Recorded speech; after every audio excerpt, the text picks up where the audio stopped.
Hey guys, Robbie here from CrossFit South Bend. Today we're going to talk about how to determine your calorie needs. So there are a few things I want to say up front before we dive into things. First, as many of you know from watching our videos, we think calories and macros and all these different things can be important and useful, but we also generally think that most people need to focus on food quality first before worrying about these things. So if you don't have your food quality in place yet, you're going to want to get that in line.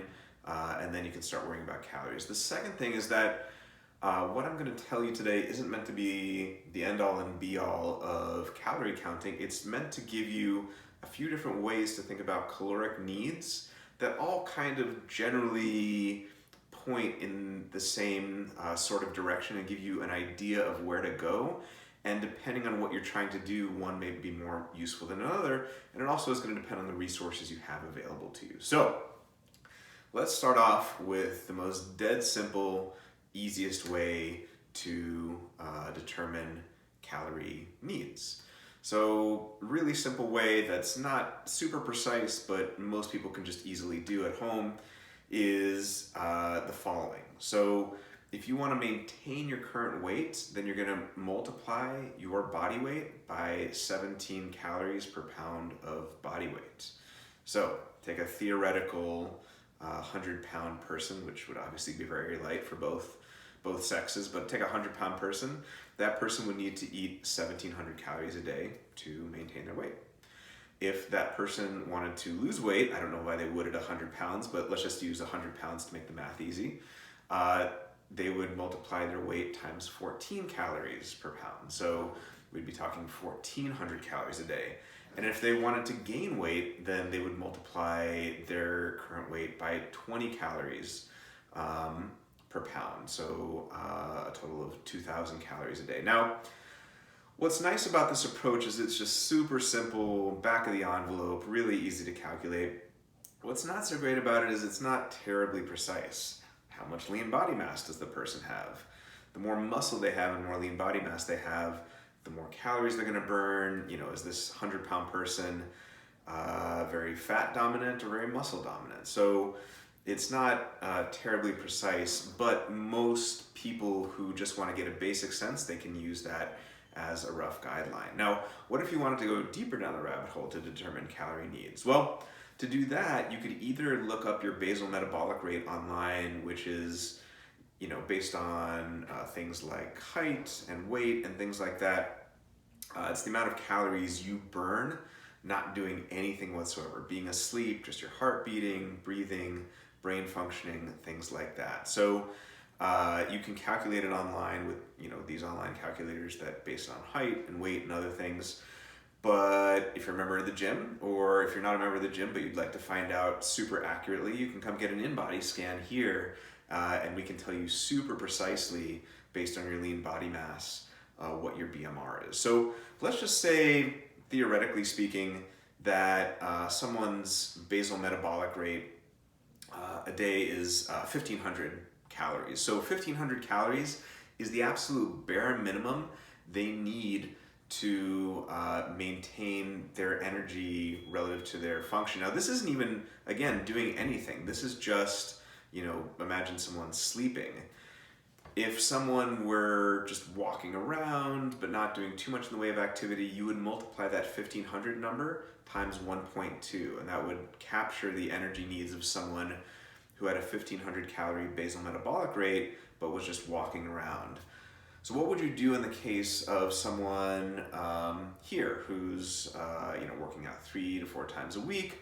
For most people I talk with, we multiply their basal metabolic rate times 1.5 or 1.55, depending on who you ask. But basically, it's their basal metabolic rate with another 50% added on to that. So, that amount that you would calculate out would basically be the amount of calories you would need to stay at your current weight. So assuming I'm doing the math correctly in my head here, if we had someone with a 1,500 calorie basal metabolic rate, and let's say they were working out 3 times a week, then roughly speaking, they would need to consume 2,250 calories just to maintain their current weight. That's not saying anything about losing weight. That's not saying anything about gaining weight. That's just maintaining their current weight. Now, if someone wanted to lose weight from there, they would take that 2250 and basically knock anywhere between 10 and 20% off of that, 20% being very aggressive and 10% being less aggressive. And if someone wanted to gain weight, they would add 10 to 20% to that. Again, 20% being more aggressive and 10% being less aggressive. Now, if you're listening to this and you're thinking, wow, 2250 is a whole lot more than I'm consuming, well, you might be right, because what we see far more often than not, you might be surprised to hear this, is we see a lot of people under eating. People not eating enough relative to their calories, relative to the calories that they need. And if you think this means they should be losing weight, it actually doesn't necessarily. If you drop below 20% of your calorie needs on a daily basis, your body will essentially go into starvation mode and hoard onto whatever it can and make it very, very hard for you to lose weight. So it's not the case that if you're severely under eating, you'll necessarily lose weight. So you want to do it in a smart way, with no more than a 10 to 20% variation relative to that total daily energy expenditure that you calculate by getting your basal metabolic rate and then multiplying it times your activity level. And if you guys are getting all creeped out by the math, don't worry, I'm going to put this all below in the description of the video. The last way that we really like, there are other ways as well. I'm just mentioning some of the ways that we really like to calculate calorie need. There is a calculator online put out by Precision Nutrition that I'll post a link to in the comments, or excuse me, in the description below, that not only determines your calorie need, but it has an equation that basically accounts for the fact that the more weight you lose, the more your body is going to try to resist you losing weight. That's just the way your metabolism works. It doesn't like you losing more and more weight. So it accounts for that, and it gives you an even more precise calorie count of what you need. The other thing that's really nice about this is that you can exactly say how much weight do you want to lose and in what period of time. The problem with the previous methods that I mentioned, the 14, 17, and 20 body weight method and the BMR method, is that we're not specifying how much weight does someone want to lose or gain in what period of time, and that makes all the difference. If someone wants to lose 10 pounds over 6 months, that's a gigantic difference from someone wanting to lose 30 pounds in a month. So those inputs and outputs are going to make a huge difference to your overall calculation. So the Precision Nutrition Calculator is really, really cool because it allows you to change, the time domain. So let's say you want to lose 40 pounds. Well, the amount of calories you're going to need to take in is going to depend on whether you want to lose 40 pounds in 6 months or 3 months.